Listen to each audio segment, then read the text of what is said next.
Real Madrid remain second in the table as they lost away against Real Betis today by 2-1. Barca, of course, that victory yesterday against Real Sociedad means that they are 2 points clear at the top of the table for Real Madrid. This was really poor from them today, wasn't it, Gab?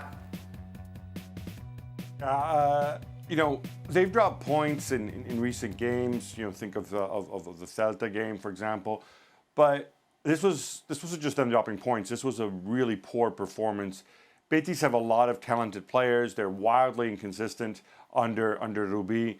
Betis played at the top of their game, and Real Madrid, really, apart from the last 15-20 minutes, produced very little.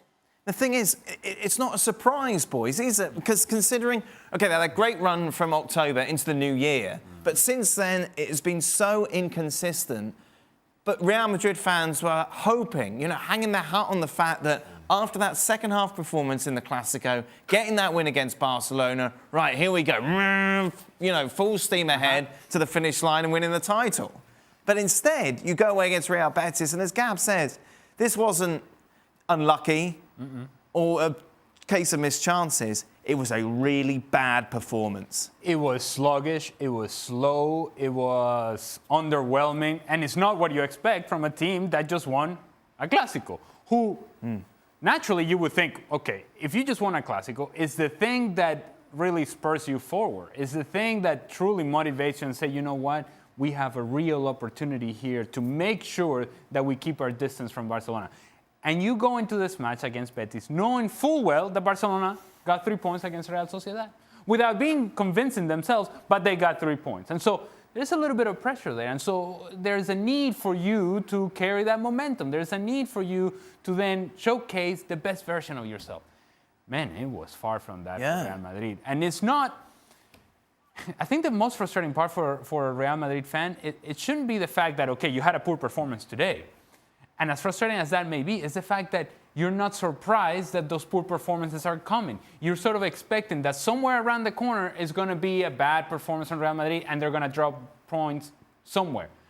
Silver lining for them is that I think Barcelona fans are sitting back and saying exactly the same thing. Somewhere around the corner, there's a bad performance waiting and we're going to drop points. It's almost as if neither one of these teams is good enough to truly sprint away from the other, and it's only a race because both of them are vulnerable and fragile. Who's going to be the best or worst, Shaq? Who's winning La Liga?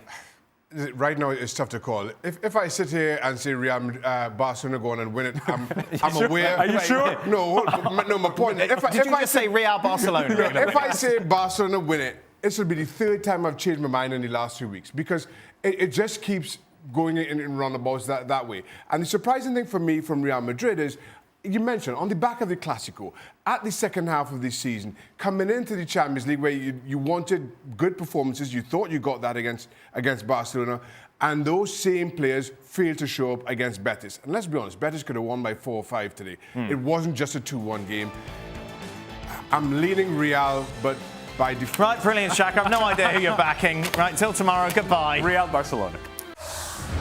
Well, thank you very much for watching ESPN on YouTube. For more sports highlights and analysis, be sure to download the ESPN app. And for live streaming, premium content, and let's not forget as well, ESPN FC 7 days a week. Subscribe to ESPN Plus.